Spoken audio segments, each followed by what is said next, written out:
I am so excited this morning. We have spent the last couple of years thinking about how we can literally relight the city of Albuquerque. And today we are announcing what I believe is the most ambitious lightscaping initiative in the city of our history. And I want to tell you all about it. And I've got some experts here with me. We have our contractor that has been selected with us today.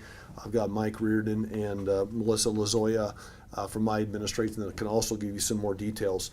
So what we're announcing is a better, brighter, beautiful lighting initiative for the city of Albuquerque. This is a true smart city initiative, and it will allow our city to be brighter, safer, and more beautiful at night.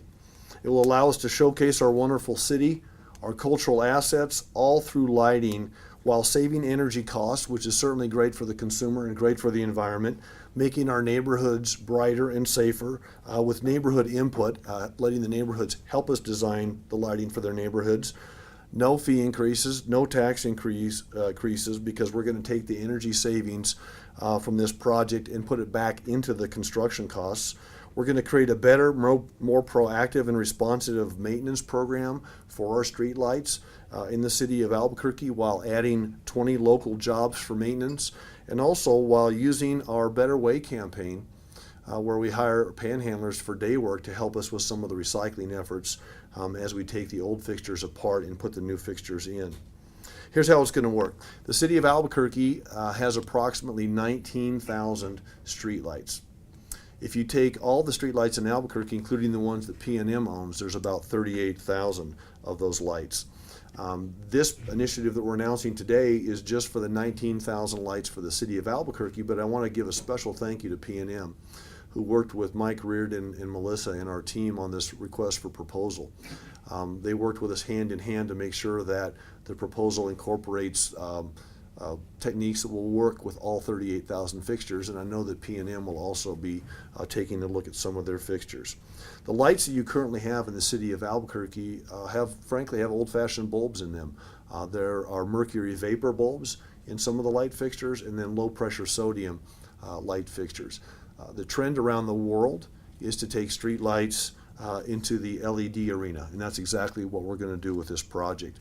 LED lights last anywhere from 3 to 5 times longer than the other bulbs. They provide a higher quality of light, and they certainly use an extraordinarily less electricity than the other amount of electricity than the other bulbs do. Let me say that again. The LED lights that we're going to be putting in not only have a much longer lifespan, but they also use significantly less electricity, and that's how we're going to finance these projects. These savings will be used to finance debt issues that will go out and pay for, the millions and millions of dollars worth of new fixtures that we're going to be putting in throughout the city. All of this will be done through a thorough analysis, and the contract that we have in place today is actually the first phase, which will allow us to go out to the city and do this thorough analysis of the streetlights that we have, and Mike will talk about that a little bit more as we go forward. So we believe that by the fall of this year, by the fall of 2016, we will have that analysis done. We're then going to go out into the neighborhoods. Mike will talk in more detail, but we're going to go on a neighborhood by neighborhood basis. We're going to do an analysis of the lighting in those neighborhoods. We're going to work with the neighborhood leadership, and we're going to see if we can identify areas that can be improved. And we're going to do that through this process. That should take us another 4 to 6 months. We have about a 1-year process to convert the light fixtures into LED. So by the time I leave office, I think we'll be well underway with the LED conversion. And then we're hoping that we will have additional dollars left over to do some interesting and fun things in our city that will make our city even more beautiful at night. Things like streetscaping. You can see some of the photographs here of what some of the cities around the world have been able to do with some of these savings. We already have some of the buildings downtown lit up at night. People just love that. I love it as a mayor. Our community loves it. We're hoping to do more of that. We're hoping to do more avenue-type lighting. Things like you'd see when you come in and out of the airport, some of the lighting that we've been able to do on some of the road features and the underpasses and overpasses in the city of Albuquerque, and just once again make this shining jewel of a city that we have even more beautiful at night.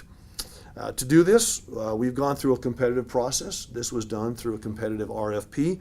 Mike will tell you more about how many bidders we had, but we have ended up selecting an internationally recognized company to implement this ambitious plan. The company is Citelum, and J.C. Christophe is here with us today. Jean Christophe is here to talk about the project. Citelum, this great company that we have selected, has performed similar work in cities around the world, including Paris, Barcelona, Spain, Copenhagen, Mexico City, Shanghai, and others. This is truly a world-class project for the City of Albuquerque. I'm very excited about it. We'll have JC talk about it from the company perspective in just a minute, but I want to have Mike Reardon walk you through some of the details of how we're going to go about studying this, how the project's going to work, and why we think it's just an absolutely great opportunity for our city. Mike? Thanks, Mayor. So the mayor's leadership on this one, it takes a couple things to be a mayor. A lot of steak and some sizzle, and this project has both of it in. We have out there, when the numbers that the mayors were talking about, why we can't be specific about that, 38,000 streetlights, 19,000 streetlights, because quite frankly, we don't know. We've got a $300 million asset out there that we assume, based on 19 or 38,000 lights, that we don't have a good inventory on.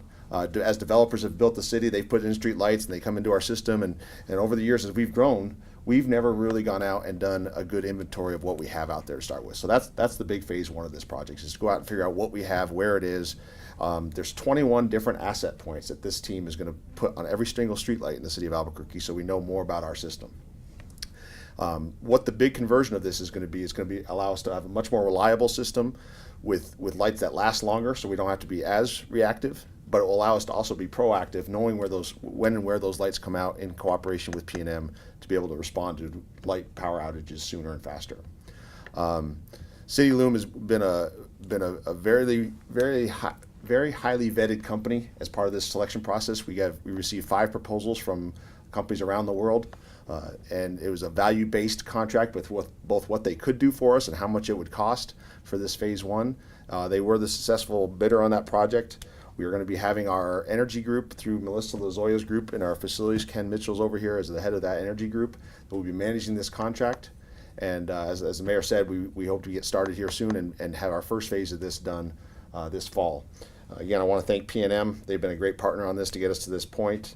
Some of the aspects of Citelum that we really do appreciate, you can see some of their handiwork here, but they had the largest amount of experience in large type of inventory projects around the world. That set them apart from everyone else. They have their software program that's going to allow us to be more reactive, and we went to the details through our IT department about how that system works and how that will integrate into our city system, and it should be seamless. And then just knowing about our city, they actually did in their proposal one of our blocks within our city. They picked out a block up in the International District, and they went through and found out what every light was. They showed us what an inventory would look like, what those 21 action points would actually be. They went through a photometric analysis of where that light was dispersed. So when we get to our neighborhoods, as the mayor was talking about, we're going to be able to go through crime stats, land use, photometric analysis, like I was saying, where there's too much light in some spots and not enough in others. They've got about a 5-level GIS system that's going to allow us to provide the best lighting we can for these neighborhoods. And with those savings, do projects like this, and that's the sizzle that the mayor was talking about. So proud to be able to help him implement this part of his vision, and happy to have Citelum on board with us now. Thanks, Mike. So Mike, I want to thank Mike as well and our team. This is something I've been talking about for a number of years, and one of the things you find out as mayor is you don't just snap your fingers and wave your wand and have something happen. This takes a lot of hard work. I want this to be the best of its kind project. You know, when we talk about Albuquerque, New Mexico, we should be talking in terms of doing the very best of its kind projects. That's what ART is. It's going to be the best of its kind in America. It's going to be one of the best in the world. This smart city initiative, this Better, Brighter, Beautiful campaign for lighting, is going to be the best in the country, in my opinion. And not only is it going to allow our city to be brighter and safer, it's going to allow us to be better stewards of our environment. It's going to allow our streetscaping to be even more beautiful at night. It's just going to add a tremendous value, all without going out to the taxpayers for any additional taxes, no additional fees. And so I think it's just a really smart way to have our city progress in an area that really matters to people on a day-to-day basis.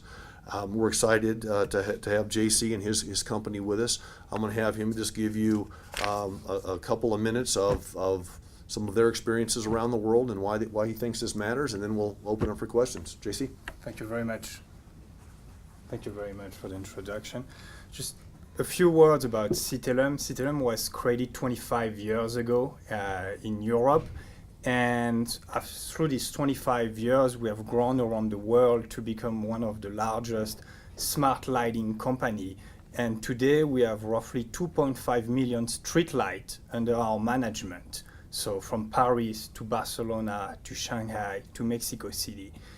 We recently entered into the US, and we were looking for an innovative cities with a great vision to be one of our reference contracts to grow into the US.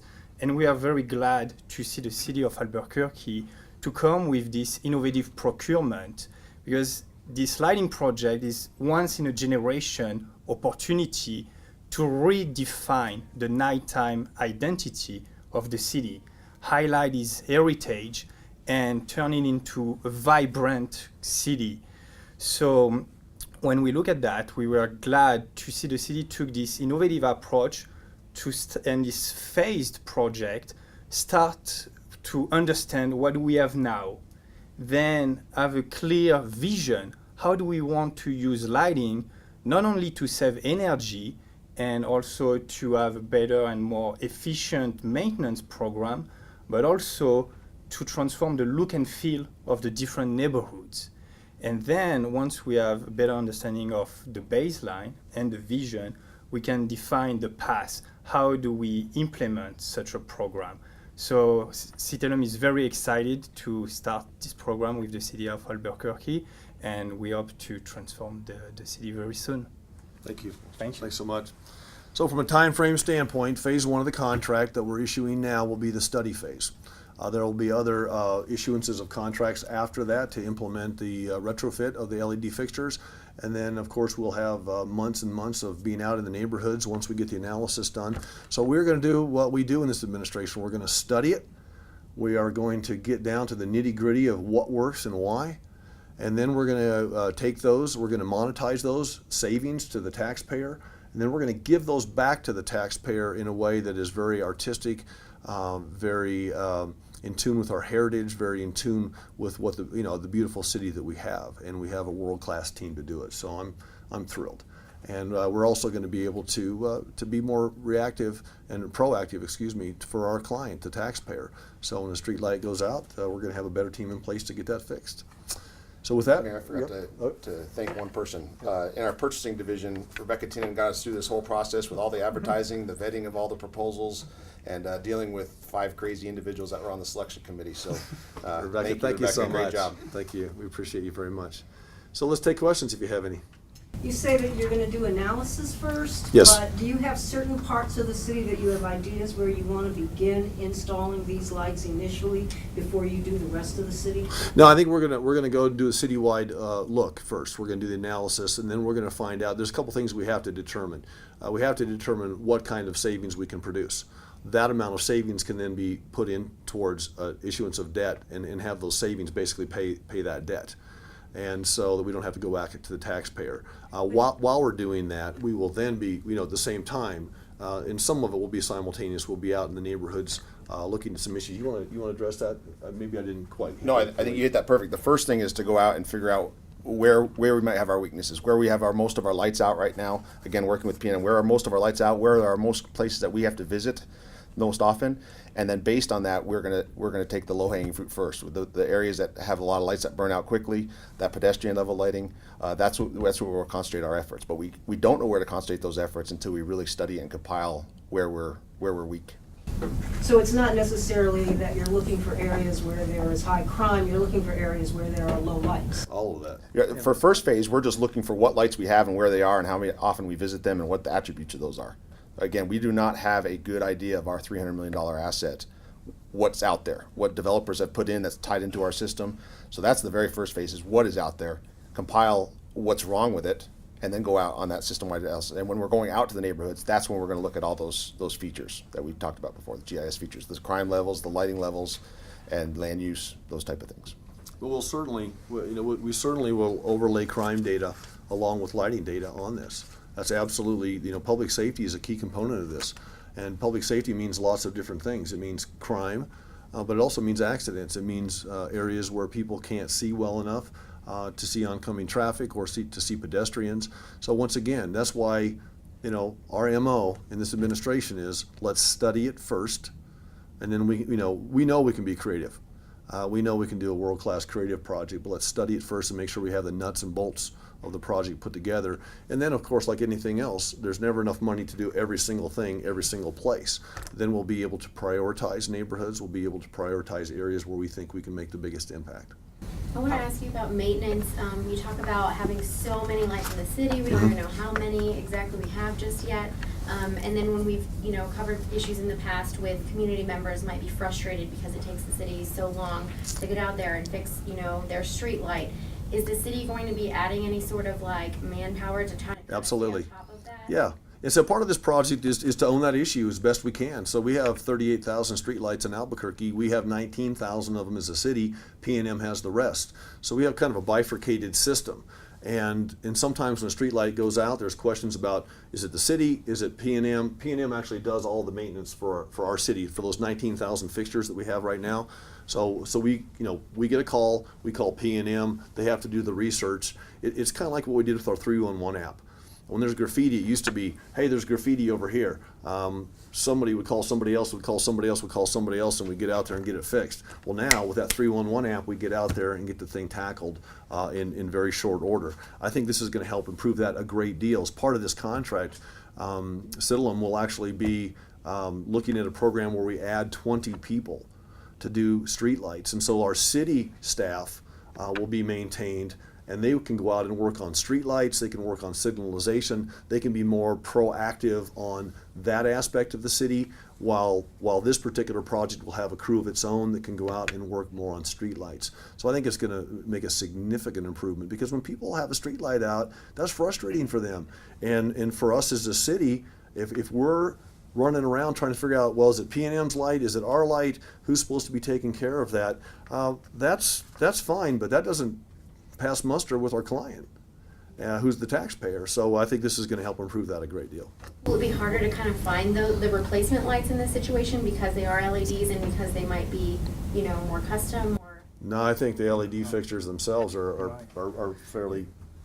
They're fairly standard. And another aspect also is really with this vision is switching from the reactive maintenance, where we wait for someone to call and complain, to a more proactive management of the system, where we know exactly what we install, when we install it, and since we've installed it probably on millions of other assets, we know when it's going to come and fail. So instead of waiting, for us it will make more sense to go and fix it like 6 months before we expect it fails. So it's better services, and it's also more cost efficient for us and the city. But the good news is we have to replace them maybe on average 5 times less. LED fixtures last a lot longer. Yeah, Dan. And right now, if I get on top of that one too, right now when we go out, we don't know what type of light is in the fixture. We don't know what kind of poles on the system. We don't know how high it is.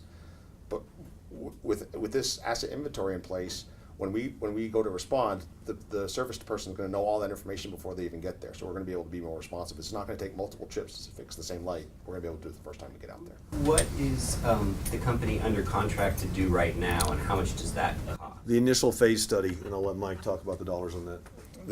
So right now we're just phase 1, and we expect a good response to that, and then we'll be able to go to phase 2. But phase 1 is the inventory, Dan. So it's going to be inventorying all of our lights, and again up to those 21 different asset points of what's on those lights. And the initial cost estimate, we haven't negotiated the final contract yet, but the proposal was for $75,000 to do that.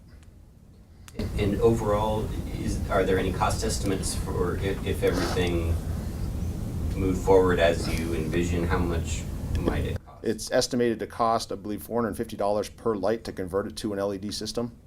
And depending on if P&M comes with us or not, that you'll multiply that by 19,000 or 38,000. When we do our inventory, we'll know the specific number, though. And then I think what Dan's asking, we'll monetize the savings, the projected savings from those conversions from the old light bulbs to the LED light bulbs. We don't want to put a dollar figure on that just today because we want to study it first. but it will certainly exceed. I will hopefully exceed $10 million, and it may be significantly more than that. Where is PNM in this process? So P&M's been working very closely, and I want to thank them again. They've been working very closely with their engineers, with our team, on making sure that this RFP actually works with our fixtures and theirs, that actually works for them. They will have to make a decision as a utility on what they do with their light fixtures. I can't speak for them. I can't tell you exactly how they will go about that because it's part of their rate base. And but I can tell you they've been a great partner in this, and we'll do our 19,000 lights, and then I think that we'll work closely with P&M, see what they want to do, what's best for them, what they think is best for their customers. We'll respect their opinion on that. So is it possible that the quality of the light is going to change, so it may be brighter, or there could be a neighborhood that has colors on the entrance point? Absolutely, absolutely. This is placemaking. This is nightscaping. This is streetscaping. It's all of those things. If there's an area where there have been issues because we feel like there hasn't been enough light in the area, or the neighborhood doesn't feel like there has been, that's absolutely the kind of projects we want to do with this. The quality of the LED light, I'll let JC talk about that, but my understanding is the quality of light coming from the LED fixtures is cleaner and brighter as well. You want to hit on that real quick? It is. So the whole point of the lighting master plan is to actually identify the right light for the right place in every location of the cities. There is some neighborhoods now where you probably have too much light, and there's a great opportunity to optimize the energy savings there. Other place where we probably want more light for different reasons, public safety being one of these reasons. And so it's not only the level of light, but it's also the color temperatures. And now with LEDs, we have different options on which color temperature do we want to use for the different neighborhoods. So we have the right light for the right place. So we might be able to go from stark white light in certain neighborhoods to more tempered light, different hues of lighting that are more visually attractive for the neighborhood, that also provide additional safety benefits as well. That's LED lighting is absolutely changing the world, and lighting has gone through so much change in the last, even since I've been the mayor. It's amazing to see, and so we want to take advantage of that for our citizens.